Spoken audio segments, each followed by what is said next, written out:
G'day everybody and welcome to the panel where we look at the world through the frame of the comic book. My name is Jason Badower, writer-artist for DC Comics, and I'm joined by Marvel Living Library, Scott Stuart. How you doing, man? Doing great, buddy. Doing great. Looking forward to talking about this filthy movie. We are talking about Deadpool because we are on the road to Deadpool. We've worked our way through a whole bunch of Wolverine movies up till now. I just want to give some quick context. This is 2016. A whole bunch of superhero movies came out at that time. In fact, I think it is one of the apex superhero movie years. We had Doctor Strange, Batman vs. Superman, Civil War, Suicide Squad, and X-Men Apocalypse. Everybody with a superhero weighed in during this year. So, Deadpool, man, what did you think? I unabashedly love this movie. It's not an all-time classic of cinema, but it's not trying to be either. It's just trying to be a good Deadpool story, and it succeeds at its modest goals. It really does. I was shocked. So I've only seen it once before, and I remember having a pretty good time with it, and then watching it for today, I was absolutely blown away by how much I like this movie. I thought it was off the charts in terms of script writing, direction, and visual storytelling. It is so tight, and I think Deadpool would like that review of it. Everything is absolutely on point. I cannot get over the density of storytelling going on in this movie. Whether you agree with the subject matter, whether you like the subject matter, it is just really good filmmaking. And especially on a fairly modest budget, which I probably should have looked up before. You remember what the budget is? When we streamed, somebody would bring it up in the comments for us and save us the effort. I'm desperately missing everybody. Oh my God, it had a $58 million budget and made $782.8 million. So that is a ridiculous ROI on that film. When those opening credits roll as you're spinning around the car and it points to the riders as the real heroes here, everybody did an absolutely amazing job. But the material that they had to work with was so good. It was just amazing. It's the product of a very long development timeline. I think I read that the writers were on the project for 6 years. Yeah, and I think Ryan Reynolds was trying to get it off the ground for 10. So we have Rhett Reese and Paul Wernick, and my first question is, how jealous do you think Paul is of Rhett's name? Rhett Reese? Like, Jesus, dude, I wish I'd come up with a character with that name. That is a Stan Lee alliteration name. Perfect for, like Ryan Reynolds, perfect for comic book material. So these guys, really talented writing team working together. They also did one of my favorite films, which is Zombieland. I think the first Zombieland is one of the greatest entries into the zombie mythology pantheon. They also did Six Underground, goes to G.I. Joe Retaliation, which I found out was done during a writer's strike.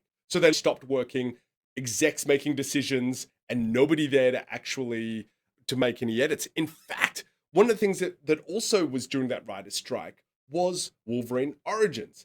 The producers decided to have Deadpool in Wolverine Origins after the strike was going.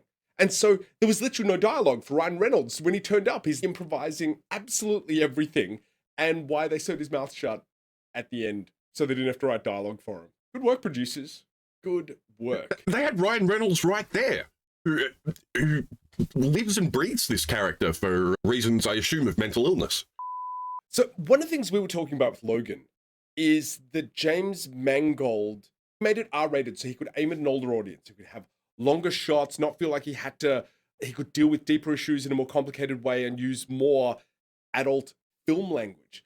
I think Pool, though, takes it to another level with its non-linear visual storytelling, everything that it does. And it's not just the constant language and the adult and material. It is also the way that it's presented. I don't know if kids could keep up with this movie. I'm sure some very smart kids could, but I think that's fused into the R-rated nature of it too. Hopefully the kids won't get all the cocaine puns. Dad, what's cocaine? Very expensive, but a lot of fun, son. Apparently some woman petitioned Fox asking for a PG-13 version because her 8-year-old wanted to watch it. And it would go for about 17 minutes and make absolutely zero sense.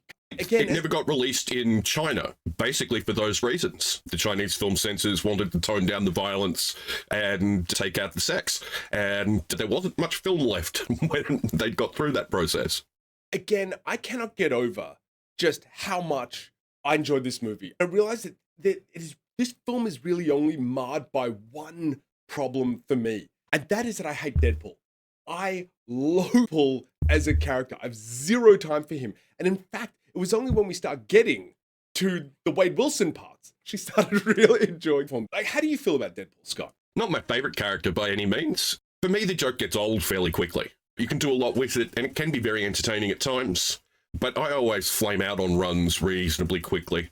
The joke just gets old. It's fun for a short period, which is why I think it's perfectly suited for a periodic film franchise. A short dose here, and you enjoy your time, and then you put it away for a few years. They were so good at adapting the character off the page. And my hot take is that I think the fourth wall breaks were completely unnecessary in this film. I get it. The comic was doing it. You're doing an absolutely faithful adaptation. You got to do it. She-Hulk was doing it for years before Deadpool. And I have to say, doing it so much better than Deadpool ever did. I went back through the Scott and Jay's Not So Cinematic Universe archives, and we had an insight into She-Hulk's fourth wall breaks as opposed to Deadpool's. And Deadpool does it just for the joke, whereas She-Hulk is doing it for the plot and for character. I'm currently editing Days of Future Past, and I'm going to ask you to retell the anecdote from Studio 60, from Aaron Sorkin's about the butter. For those who don't know, Studio 60, it was a short-lived TV series set around a fictional version of Saturday Night Live. And there's a scene about a sketch, and the writer character and the actress talking about it, and a joke works in the table read, but then they get to the dress rehearsal and it falls flat. And the answer to that was, you asked for the laugh. At the read, you asked for the butter.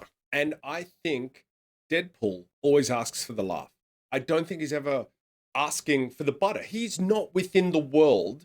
When Spider-Man is funny, that is Peter just being funny. When Iron Man is funny, he's not winking or nodding at the audience. He is always being just genuinely funny. Whereas I feel that Deadpool is always trying to be funny for the sake of funny. And even the really good stand-up comics know that it will get a laugh, but they're not asking for the laugh. Whereas I feel like Deadpool for me is always asking for the laugh, not just in the film, but also in the comics too. I think it's probably why the character doesn't stick with me. I wanted to ask you, what do you feel is the difference between Spider-Man's quips and Deadpool's quips? Peter never makes fun of his friends. He makes jokes about the villains he's fighting to distract them and put them off balance. Wade mocks everyone and everything. If you want to tear it apart, the Wade-Vanessa courtship is like a bit of competing, raising the stakes in mockery. Some of it's self-deprecating, but that self-deprecating mockery is a barb for the other person. Spidey's never mean, except to the bad guys. Peter calls villains on their bullshit.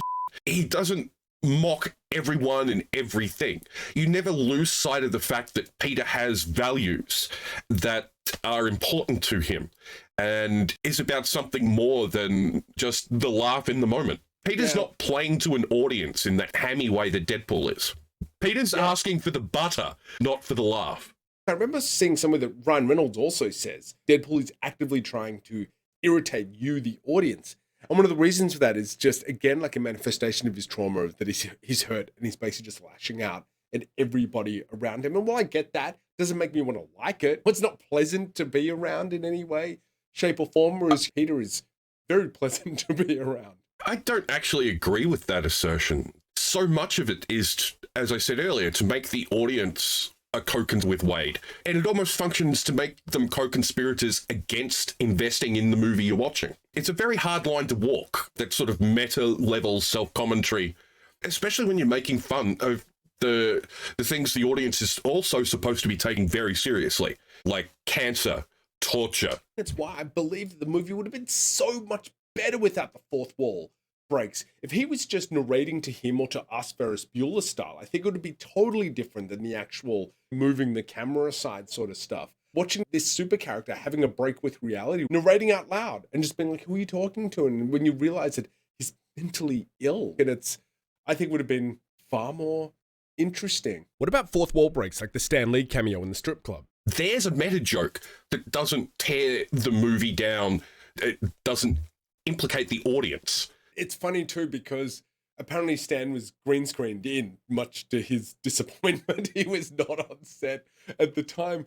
Do you remember he made a superhero for Pam Anderson? Do you remember that character's name? Stripperella. Not exactly above the material, okay? Stan, I love him. There it is. Did it. Made his Funko. Designed his Funko. Not above the material. It's a complicated man, okay? So he'd be quite fine in that strip club. And one of the things that I remember, we were also going through the Scott and Jay's Not So Cinematic Universe when we were talking about Days of Future Past, when Magneto delivers the line that JFK was a mutant. We compared it to James Marsden dropping the line of, what did you expect? Yellow spandex. Both of those actors, they're in the moment, they're not winking and they're not nudging at us. And one of the observations, again, you made was that anytime you start winking at the audience, you put yourself above the material. Like we are laughing above it rather than actually being part of it. And when he's being Deadpool like that, because Wade very rarely does it when he's Wade. And when he's being Deadpool, I feel that he's constantly putting himself above the material. No Rider 1 puts thing where it's this far into the superhero timeline of movies, the way the genre has evolved. The genre is self-analyzing in one of two ways. And one is that it, like Logan, through reverence and deconstructing the material and putting it back together in a really meaningful way for us to move forward. I'll be honest, at the end of Logan, I've never been more excited for more Wolverine stories. And then the other way to do it is parody. And I feel that Dead is parody in this case, constantly winking and nudging at us about the material. And my problem is that I don't think he's better than the material that he is winking and nudging us about. He's not better than Spider-Man. He's not better than Iron Man. He's not better than even goddamn Thor. Like, all those characters are so superior to Deadpool to me. So just think about Deadpool. He's like a really attractive girl with a terrible personality. And there is literally and figuratively nothing beneath the mask for me. There's nothing about Wade Wilson that attracts me as a character in the way that Tony Stark, Peter Parker, absolutely Steve Rogers, maybe Thor in a lesser aspect. But even then, I find Thor more interesting than, in fact, I would actually say that recent modern Thor is probably a lot closer to Deadpool than he would perhaps like to be. The later MCU films have certainly taken Thor in a broad comedy direction. But to say something positive about the fourth wall breaking, I think it's a good shorthand for getting an audience on side with the character, making them co-conspirators in a way through the movie.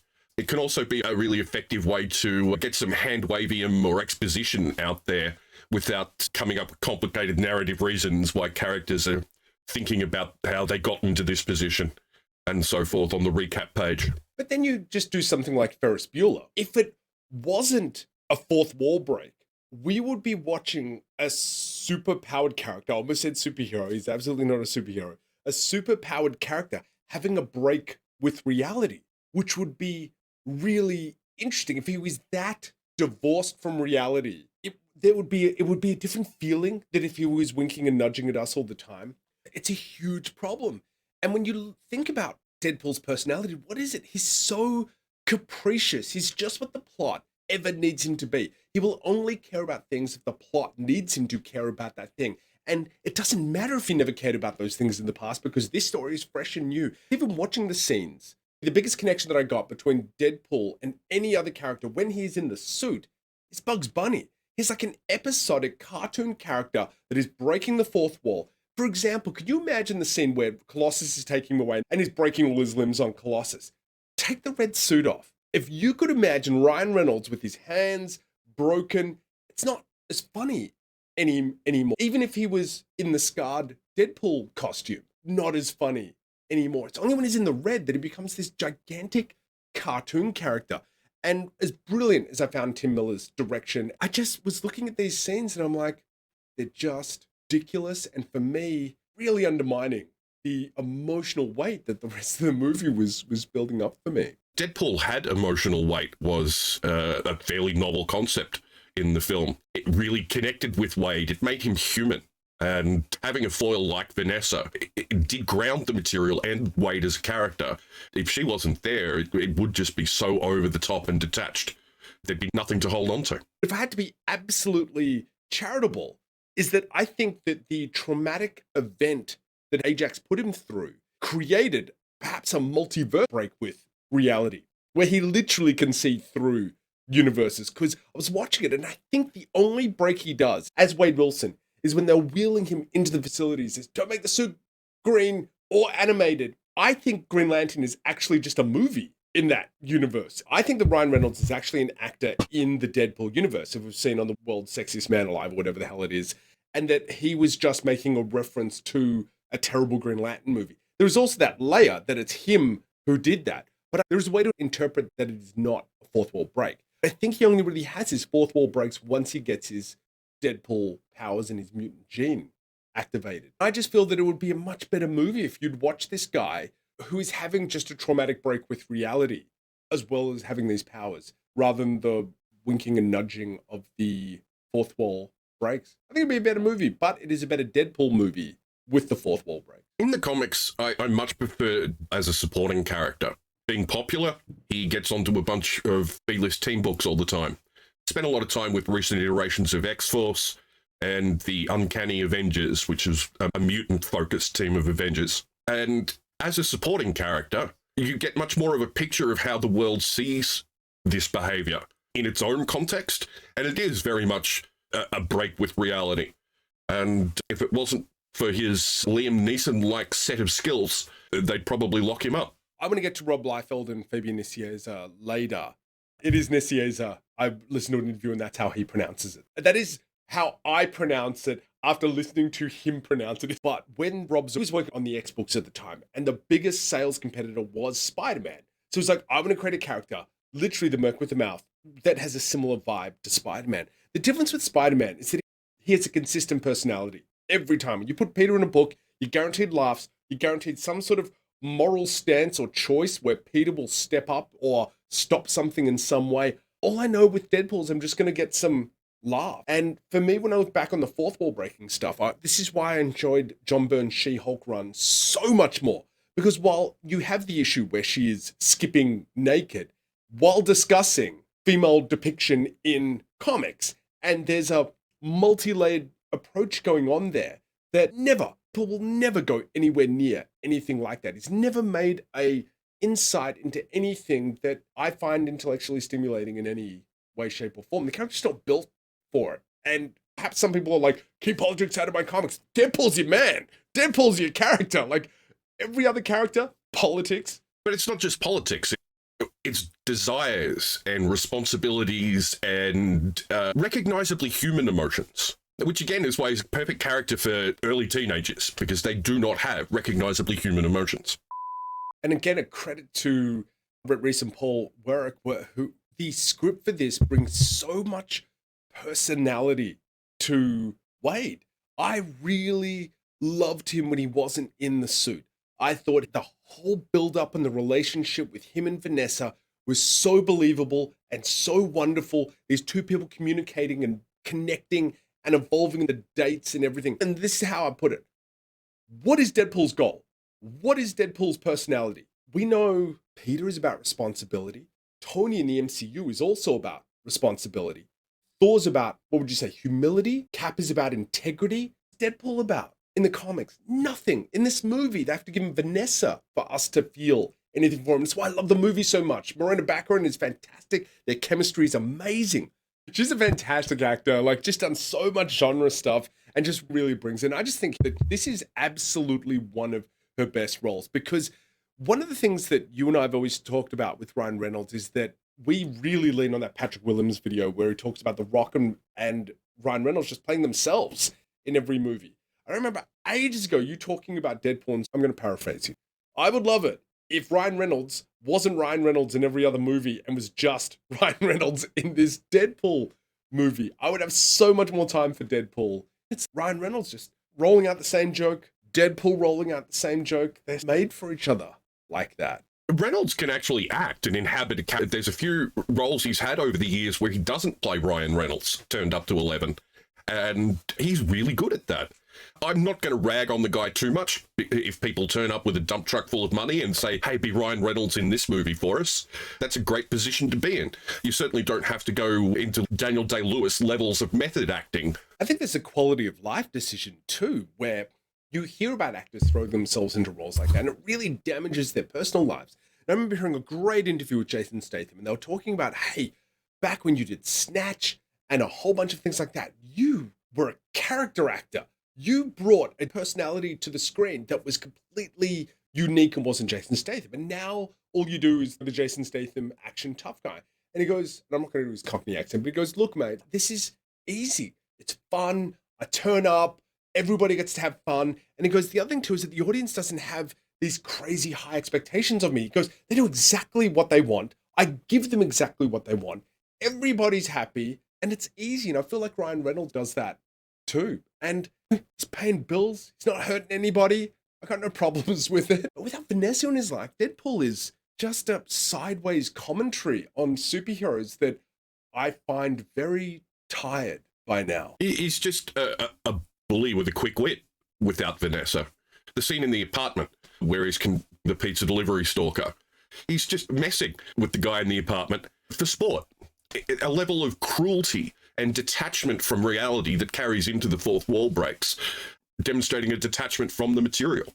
It does put a barrier between the material and how the audience is supposed to see it if the characters in the story aren't taking the story seriously either. I felt that their relationship was so groundbreaking for the character. I know the Copycat is in the comics, but I haven't read much Deadpool. Probably read maybe 36 comics all up, like from his New Mutants run through to X-Force, the entire Gail Simone run. Maybe issues here and there, but I've never felt that the character had any sort of core emotional underpinning. All he's about is trying to make you laugh. And he doesn't have a classic, iconic story or moments. You could think of so many classic Spider-Man moments. That's why I think Spider-Man is at the top of the pile. You could think of a fair few Iron Man moments, maybe less Thor moments, Cap moments. You think of moments of all those characters in the comics. And Deadpool just doesn't have anything like that for me. He's had a huge influence on culture and society and the way that he's done it. And I respect that, but I don't like it. It's not for me. I don't mean this in a reductionist way, but very much as simply as description. Deadpool is a very juvenile character, and the attitude and the detachment and the sarcasm and mockery is a very teenage mindset. And it's hard as an old man to really get on the side of a character like that. Whereas if there was this bounty of Joe Kelly and Gail Simone Deadpool material when I was, say, 13, things may have turned out different. Yeah, very much. We were like 17, 18 when Deadpool came out in New Mutants 98. I don't want to do the exact math on that. Hey, number 98, first appearance of Deadpool. Oh my God. Australian price, very nerds, very rare, very expensive. Ow. Hardcore pull, man. Hardcore pull. Should get that one slabbed, actually. Or at least put a backing board in it. Your antipathy towards Deadpool should not extend towards the financial value of that comic. You can't get as many comics in a box if you put them with backboards. Yeah, but perhaps the ones that are worth 3 digits you might want to know about. Another thing this movie is absolutely crushing it on is montages. This movie probably has the best montages I've ever seen. We have the torture, we have the dating, and we have when he's after Ajax. So you got those 3 fantastic montages. Like Tim Miller, the writers and the editors just know how to move us through time in such inventive, clever ways. And especially in the relationship with Miranda Backer and with Vanessa. There is another reason why I enjoyed watching Deadpool so much again. I went down a bit of a rabbit hole just looking at other videos, looking for other opinions, because one of the things I didn't want to go into this hate watching. I thought I had an okay time the first time. And then I found this video by a channel called Gonzo Capulet, and he only has one video. It's this one Deadpool video, and I really recommend everyone goes and watches it. And it is about pull and trauma. And it is the idea of communicating trauma as it happens to you. And this guy, Gonzo, he really suffered at the hands of the Mormon church. And he was forced to be a missionary. And him and another guy living in a New York apartment that was boarded up had $120 a month to make ends meet. He could not leave. And he said it was just torture. And so when he was looking at Deadpool through this lens of what had happened to him, and he was saying that Deadpool's appearance, the burned skin, is a physical manifestation of his psychological trauma, of what Ajax Francis puts him through. But he uses his mask to hide that he's not obviously traumatized in the way that people try and cover up that they are not obviously traumatized, because nobody wants to go out saying, hey, I suffered this awful, horrible thing that happened to me. They find a coping mechanism and a way to deal with this awful thing that's happened to them. And it's, this happened to me. This is how I processed it. And this is how I've learned to succeed. And this is where I really found the Deadpool metaphor is really positive, especially in the movie. If his physical appearance is his trauma and that he then covers up with his suit, his healing factor is then a metaphor for surviving trauma. That if you can somehow get over the mountain of trauma and make it over to the other side, then all the stuff that bothers everybody else doesn't bother you anymore. You have become bulletproof. You heal from lesser psychological injuries. Again, if you've managed to create a successful construct on the other side. And that's what Deadpool is a successful functioning construct after trauma. And I was like, it's really good. I can admire that. Like I could get behind that. There's a real admiration of that struggle. You're the tested and beaten blade that didn't break. And I can really respect that, where lesser people would have fallen by the wayside. And I've really felt that as a sort of a metaphor, it's a really positive one that Wade brings to that party. I haven't seen the video you mentioned, but I certainly like that theory. I'm wondering how much of it is headcanon and how much of it is deliberately constructed. There's certainly an element of it. I think that comes across in the interactions with Colossus particularly, but we also get plenty of scenes with Wade basically being, apart from the fourth wall breaks, being basically the same dude, happy and healthy and pre-mutant powers that he is afterwards. Find meaning where you can. That's what art is for.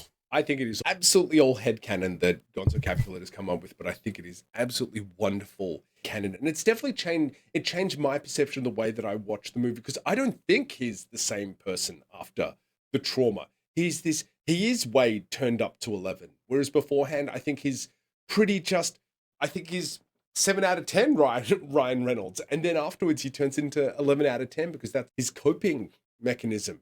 I'll pop a link somewhere. I don't know where it's going to be.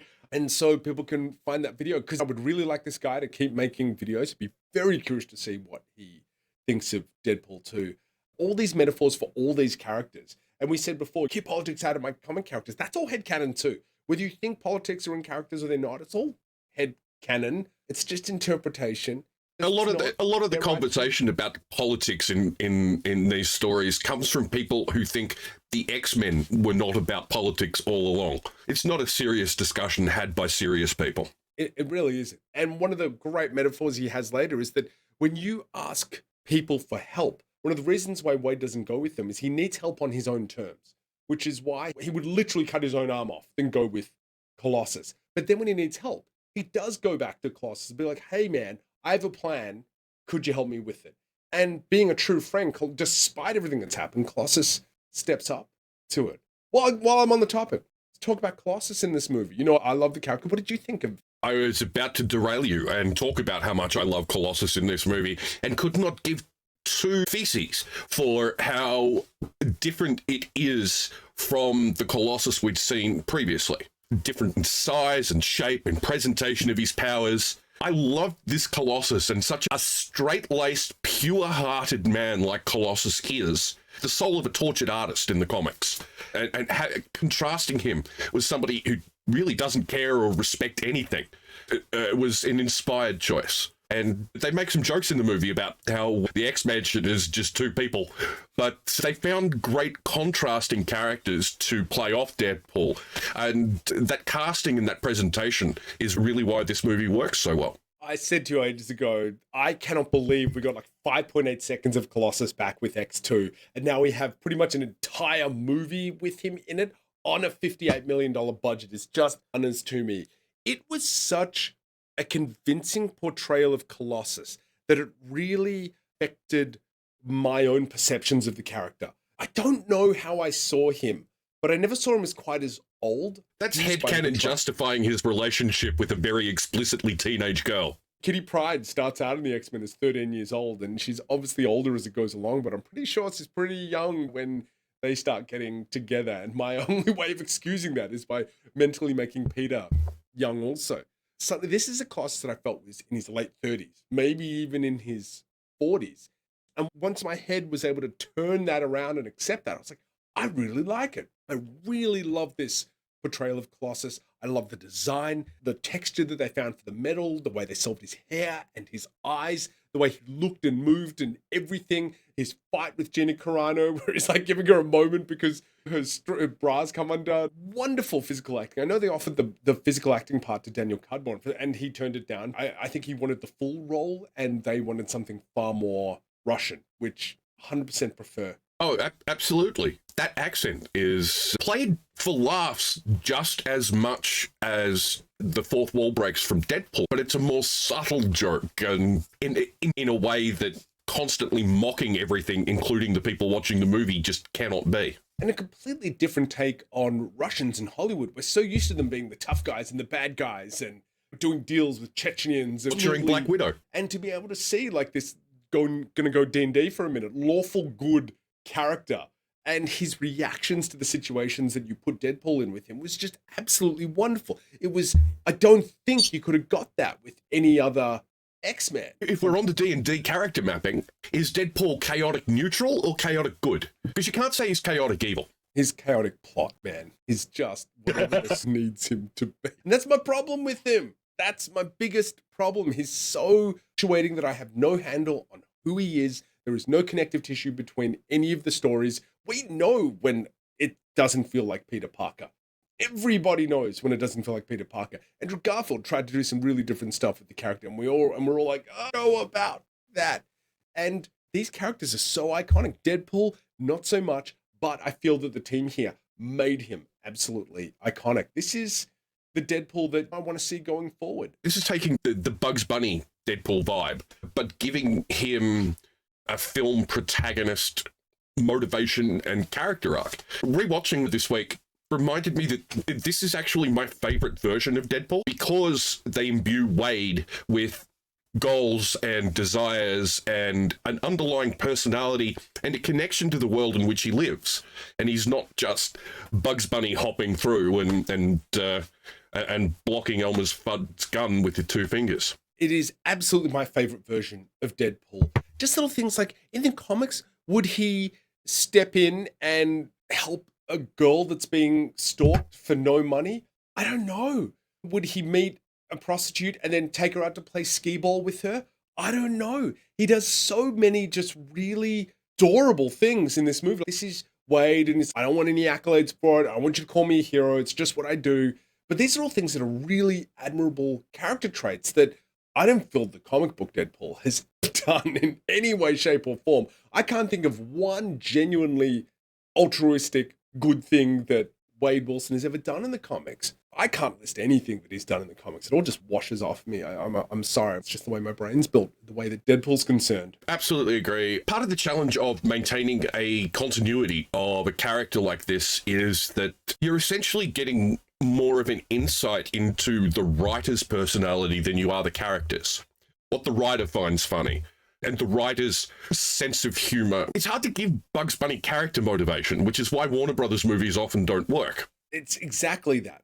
It is absolutely exactly that. Whereas this movie, really great character arc, and I just felt for Wade. I really enjoyed him as a character. Whenever he's out of the red suit, I'm really enjoying everything that I'm watching. When he's in the red suit, sometimes.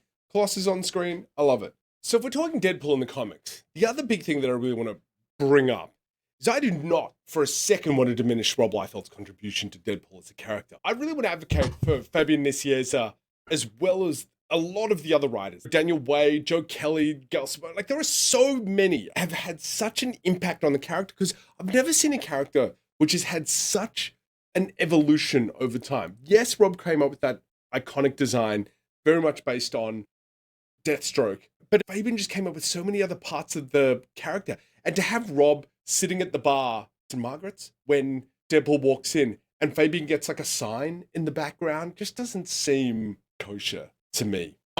When I say I'm keen to diminish Rob Liefeld's contribution, it's more to diminish Rob Liefeld's diminishment of everybody else's contribution. The personality of Deadpool that resonated and became uber successful wasn't his, wasn't Fabien's, it was Joe Kelly. It was 100% Joe Kelly. And the level of wit in his early appearances is totally Fabien. And I'm resentful of Rob Liefeld claiming he's a creative genius.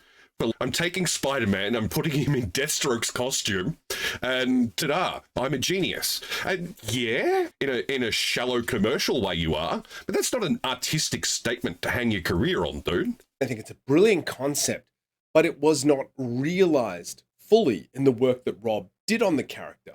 It really took other people taking the ball and really getting it over the line.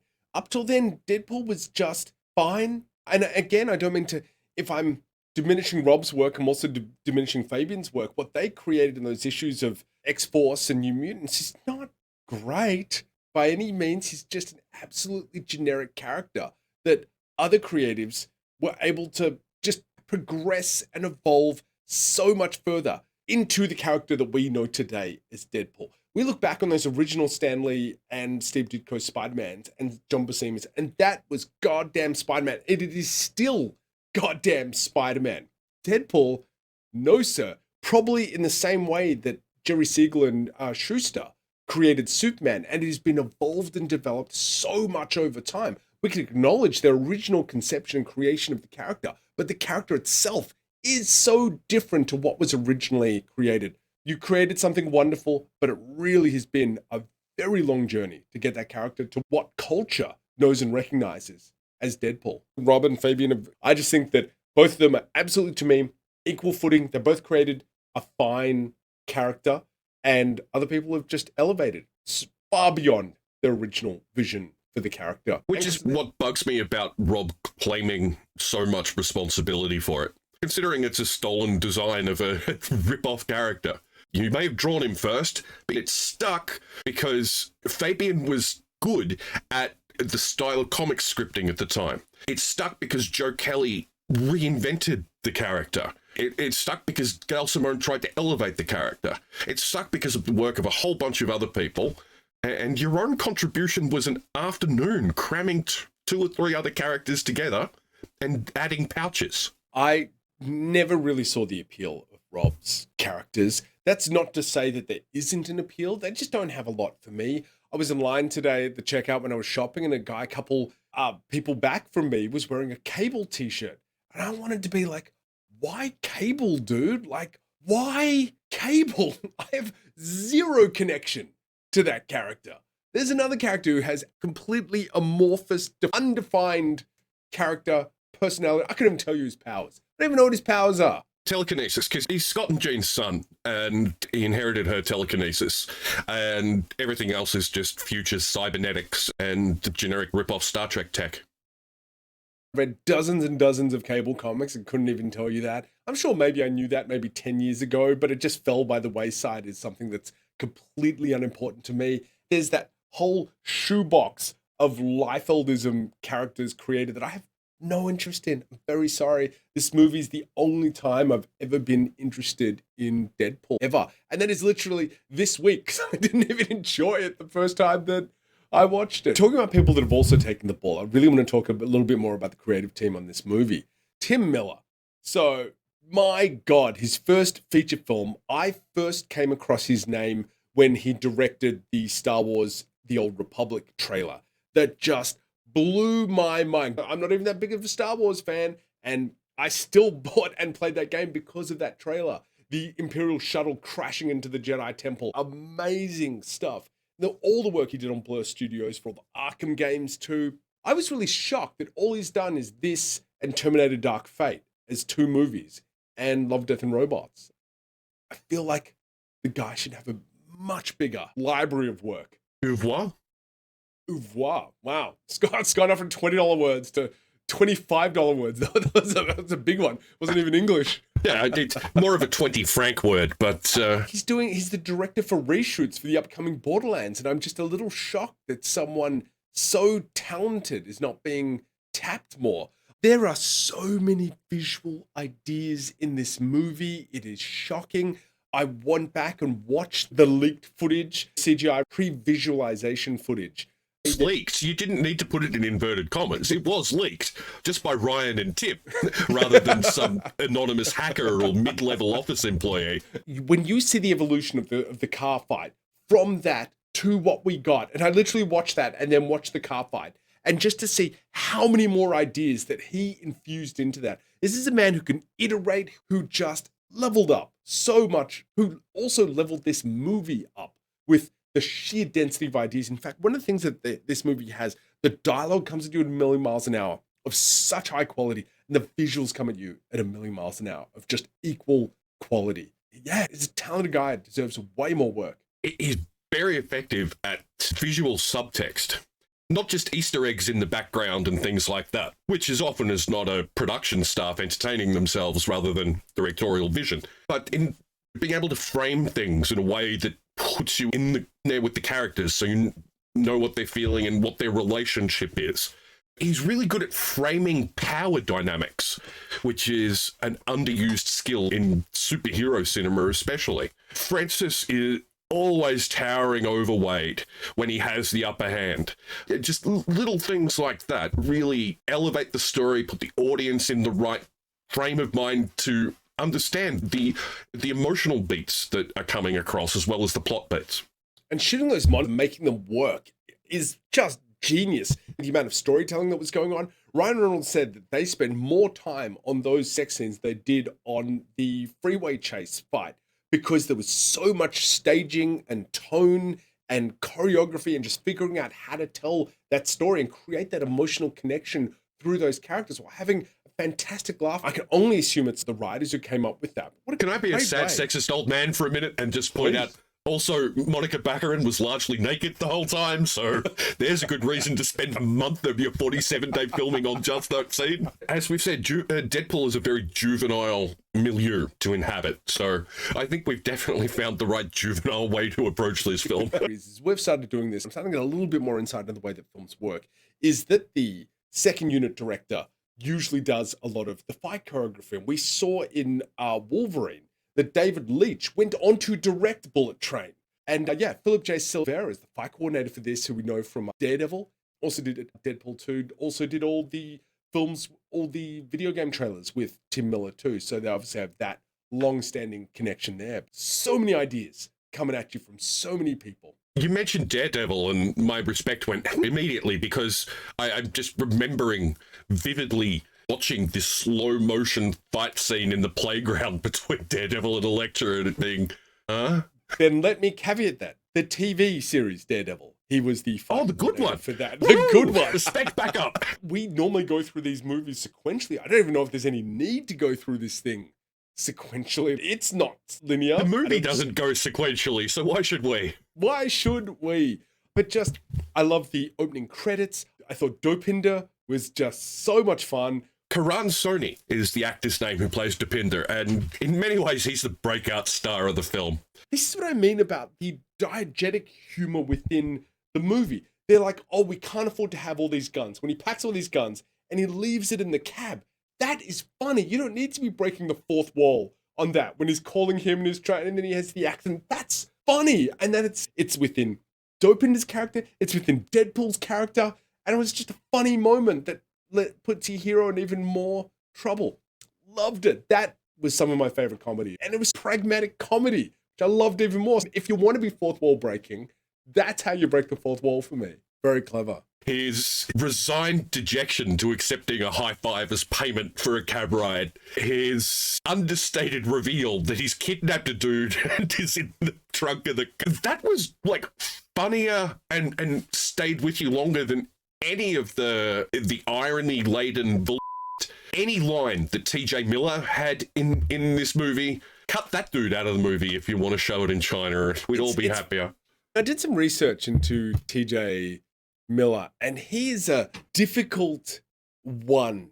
I am very much on the fence when it comes to him. Basically, he's going along in his career, and I know he absolutely was not a great personality to work with, but things went really off the rails when he had a brain operation, had a golf ball-sized chunk of his brain removed. And after that is when he started calling bomb threats and just losing even further touch with reality. I'm not saying he was a great person to begin with. Probably wasn't. But now I'm just like, you just go over there. I can't right now. I'm sorry. It sucks. You weren't great to begin with, and this didn't make you any better. Yeah, wow. I'm not a big follower of celebrity gossip and stuff, so I know he was, like, cancelled, but he's not somebody I miss. I don't think he added very much to this movie. I think he added a fair amount to Silicon Valley, but I don't think he added much to Deadpool, and I don't think he added much to the canon of stand-up comedy either. Yeah, there were some other great supporting characters as well as No Pinder, and I thought Brianna Hildebrand was fantastic as Teenage Negasonic Warhead. The moment where she's sitting there on the car and it's like, what are you going to do? Uncomfortable silence or acerbic comment? And she's, you got me in a box. And it was just, I think that was the moment for me that I'm just like, when she just admits defeat, I'm like, there's not many people that do that, right? And I really just warmed up to her immediately. I thought the portrayal was great. I thought powers were fun. She was basically Cannonball, wasn't she? More or less that role. I believe Cannonball was actually a character that they were tossing around using in that role. And the writers just liked the sound of the name Teenage Warhead, which, fair enough. It is Grant Morrison's first character that was ever adapted to screen and based on a Monster Magnet song. I guess that depends on how much you ascribe to the theory that The Matrix is an adaptation of The Invisibles, but the first widely acknowledged character of his adapted for the screen. The first formally acknowledged characters on the screen. Go read The Invisibles, people. It is some really good comics. What did you think of Ajax as a character? As a comic adaptation, he was pretty good. Elevated, power set, and detached attitude to life reflects the comics well, but also I think was a good contrast to Wade in that truly did not care about anybody at all. It made Wade's act more of an act and allowed us to see the humanity and empathy underneath some of the capering. Whereas if we hadn't had such an amoral a-hole to play off against, we might have attributed a whole bunch of that to Wade. Just simply, look, I thought he was a fun villain. I thought he was good. My only thought is actually his powers. And I know this is a pure budget thing. They did not have the money for this. But if he could have had some sort of burning touch, as he touches you, he hurts you, like some sort of energy or something, like he melts your flesh, I think would have been a really nice contrast with Wade's healing. Wade has to be hurt to fight him. Again, it's just one of those tiny things. When I think about characters, I always think about what would be the diametric opposite. And it's not that Wade can't heal, but he still feels pain. And to have that power along with super strength, I think would have made for a really interesting character fight for Wade where he doesn't want to get close to this guy. I thought the final fight with Francis, where Francis tackles him off the rubble and then Wade basically just breaks his arms, a little too fast for me, but I get it. I don't think we need to drag things out anymore, which sort of segues me into a similar thing in that I love the suit. I thought it's one of the best design off the page suits. Only thing I really wish is that it had some sort of explanation or origin for the swords. Never used them before, never explained where he got them, why he uses them, and why he can use them. Just would have liked, that was one tiny little thing that I would have liked too. Yeah, if he'd cut the pizza with a sword in the pizza guy scene, or something like that to set them up. I don't know, a blind recovering cocaine addict who's armed to the teeth is probably a little more out there than Wade deciding, hey, the swords look cool. Yes, those blind jokes were definitely a choice. So there's a lot of unfortunate choices. You had TJ Miller, Gina Carano, like it's just some terrible long-term casting. You could never have known at the time. Henry Cavill dated Gina Carano. These things all evolve. Angel Dust is based on a Morlock. I didn't realize that. She was an actual character whose powers are adrenaline based, and I really enjoyed the fights with Colossus. I thought that was great. Yeah, I thought the character was absolutely fun. I thought Gina brought a lot of personality to a comparatively underwritten role. She had menace. She was believable as a combatant with an 8-foot tall dude made out of metal. I thought she did a fantastic job. I really want to call the brilliant animators out because his mask was animated and eyes animated, obviously. And that moment where he tells his story to her again and she's, you lived in a house, and you see his expression is such a wonderful piece of performance animation. Brought me to tears. Like, I was genuinely moved at that moment. I know Ryan Reynolds is a pretty good actor. I don't know if he could have elicited that same reaction in me as what those animators were able to do. The way you can see Morena wrestle with the hurt and the betrayal, but the underlying love, and that love triumphing over the hurt to reach out and reestablish the connection was a really powerful moment. Really great moment. So that brings me to one of our earlier concerns. Well, I am still really worried about Deadpool as the way to connect the Fox X universe with the Marvel universe. Deadpool's always about looking backwards at the material, about trying to rise above it, about the winks and the nudges. And I really hope that they can find an emotional way to level Wade out, to allow the material to have the reverence that it deserves. Now, I'm not saying it's like cinema with the capital C. Does Martin Scorsese consider it cinema? Their video and all that sort of stuff. Whether people consider it high art is purely up to them. But I think it is an amazing achievement that has brought so much joy to so many people, and it deserves respect for that at the very least. And I don't think having Wade walking through the MCU, giving crap to Iron Man and Peter is a way to really move forward. I'm just worried. If I had to bet, my bet would be that he's simply there to hang a lampshade on everything that doesn't work and to fourth wall break the audience and tell them it doesn't really matter, let's just go with the story. That's the best use for Wade in this circumstance. It really is. He does smooth over everything, just plaster over all the bumps and the gaps in a very easy way. As I've said, my biggest hope is that they just put Hugh in a full body suit, let the poor guy just eat a cheeseburger, just enjoy his life, and let him play Wolverine. If he wants to have a couple beers and play Wolverine, let him do it. I don't think he needs to go like crazy jacked anymore. He doesn't need to go 36 hours without drinking. He doesn't need to work out like a monster. Can we all just agree we've had that? We don't need it. It's fine. Put him in a Zachary Levi muscle suit. Let him have some fun. If we can CGI Robert Downey Jr. to look younger, if we can digitally erase Henry Cavill's bushy mustache, surely we can slim down Wolverine anytime we really need a full body shot. And speaking about facial hair, Scott, have you gone full method for us? You've gone the full Wolverine, dude. So look at that. Look, I felt bad because I'd repped Deadpool throughout all the Wolverine movies we did. And I don't have any Wolverine stuff. I couldn't rep Wolverine in any other way than with comedy facial hair. And in fairness, what better way to rep Wolverine than with comedy facial hair? Have you got any comments about it? No, I only did it late last night, hollowed out the beard. I've been growing out the beard a bit, so the effect landed a bit better on camera.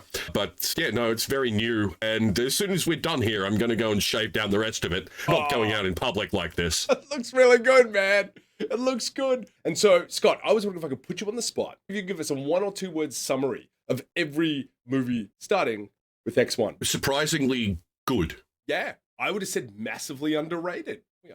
Wonder Twin Powers Unite on that one. 2, what would you say for that? Surprisingly not as good. Yeah, I thought for me it was slightly overrated. It is not aged anywhere near as well. If you want to see our reasons for all this, really recommend go find those videos. Really proud of the conversation that Scott and I have about those. The Wolverine. Really good for about half or 2/3 of it. Yes, that's pretty much what I came up with too. Half good. I think it's half a good movie there. Days of Future Past. Much less than half. I'm going to steal your conclusion, which was a hollow spectacle. Logan. The best of the bunch. A great movie. For me, heartfelt decent. I think it has a lot of heart, but it is not one of my favorite movies. So next up, we have Deadpool 2. And I remember really not enjoying Deadpool 2. It was a combination of finding Deadpool at his most irritating combined with the plot that was sitting on the shoulders of an actor that I don't think was quite right for the role. I'm very nervous to go back to Deadpool 2. I'm looking forward to it. I had to stop myself putting on Deadpool 2 after Deadpool finished. We spent a lot of time tearing down this movie, but its main sin is really that it didn't have a lot of ambition to be anything other than what it was. But its main strength is that it tried to be something very specific and achieved that really well. It's a fun movie, and it was a breath of fresh air. It was an R-rated superhero movie that didn't suck. Batman versus Superman gave more scope to what filmmakers could do within the genre. I don't think we'd have gotten Logan if Deadpool hadn't made $700 million. I think we did a teardown of Deadpool, but I don't think we did a teardown of the movie. Loved the movie. As I said, my least favorite thing about the movie was Deadpool. Wade Wilson, loved him. The constant, relentless, red-suited Bugs Bunny antics that had very little gravitas or focus or purpose for me. That until, again, that YouTube channel headcanoned me to accept it as somebody who's having a traumatic break with reality. But I did enjoy the rest of the movie so much more, and I enjoyed the peak artistry. If I could make films, I'd be like, can we replicate everything in Deadpool except the guy in the red suit? I love the speed of the dialogue that comes at you with this sort of Tarantino, Kevin Smith fusion. It really is a combination of Tarantino and Kevin Smith. That is exactly what the dialogue in this movie is. It comes to you at the same pace with the same level of wit and dick humor. For me, I loved it. I thought it was easily the best movie that we have watched on this road to Deadpool Wolverine. Did Logan finish better? 100%. But overall, did the rest of the movie hold together much better? Deadpool. It would definitely be a toss-up between Deadpool, Logan, and X-Men 1 for me, and probably what I decided to value in that moment of conversation would determine which one came out on top. You can make arguments for all of them. And Logan, Deadpool, X-Men 1 is where I stand today, but ask me tomorrow, I might give you a different answer. Once again, you hit the nail on the head. I think all three have the same level of creative value to me. I think they are all three incredible pieces of art that are almost like your best banana, your best avocado, and your best apple. So which do you like the most? What am I making, salsa or a fruit salad or giving a gift to a teacher? Like, it's whatever you feel like at the time. But I think all three of those are absolutely the highlights of what we've seen to date. Can't underestimate the pioneering ability of X-Men 1. Logan in the way that it reverentially wraps up this enormous story arc of this character that's been going through so many movies. And Deadpool, for the sheer wit and passion and intensity that thing brings to the screen, they're all wonderful pieces of media. We're so lucky as superhero fans to have all three of those to refer to. Passion, I think, is the real key to the Deadpool alchemy. Ryan Reynolds especially had a passion for the character. Miller had a passion to bring that vision to life. And the writers had a passion to dedicate half a decade of their life to a single project. Passion goes a long way. I will listen to anybody talk about something that they're passionate about, regardless of how I feel about the topic itself, rather than listen to somebody without passion talk about something I'm interested in. I hope you out there have enjoyed listening to us. For whatever we lack in skill and polish, I really believe that we love this stuff. And I always find, looking back through all these movies, that I always enjoy that. I appreciate them all, even if I don't like them more. I appreciate them so much more for my conversations with you, Scott, and I'm really grateful for that, man. Thank you. Thank you, mate. As there aren't a lot of opportunities in life to sit down for a couple of hours and just laser focus our nerddom on this sort of thing, and it's great. I'm just slightly surprised that I ended up doing this during more of our discussion of the Wolverine than I did during Deadpool, which had lots of scenes of this. All right, everybody, we will be back next time. Deadpool and Wolverine. Very excited for it. You'll take care out there. Go sharpen your claws, go polish your swords, and we'll see you next time.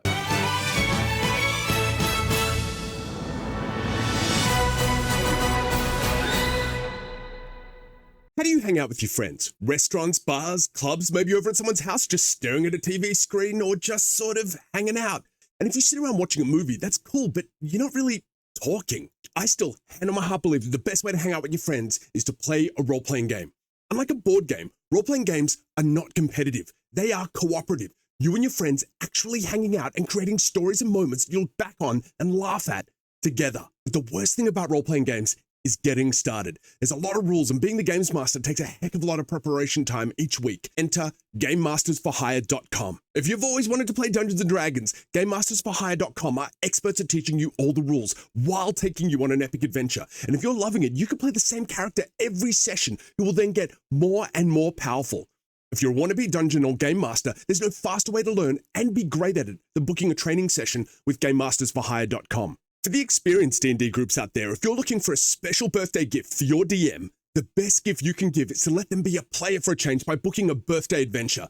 GameMastersForHire.com will make sure the guest of honor is treated like a hero on their special day. Game Masters for Hire can also run games for anyone, from dinner parties to kids' parties, corporate events, bachelor or bachelorette nights, to ongoing campaigns every week where you play the same character every session. It's like a story that you're building with your friends. GameMastersForHire.com are available online, which is how I play with them. But if you live in the greater Los Angeles area, they can do in-person games with miniatures and sets that'll blow your mind.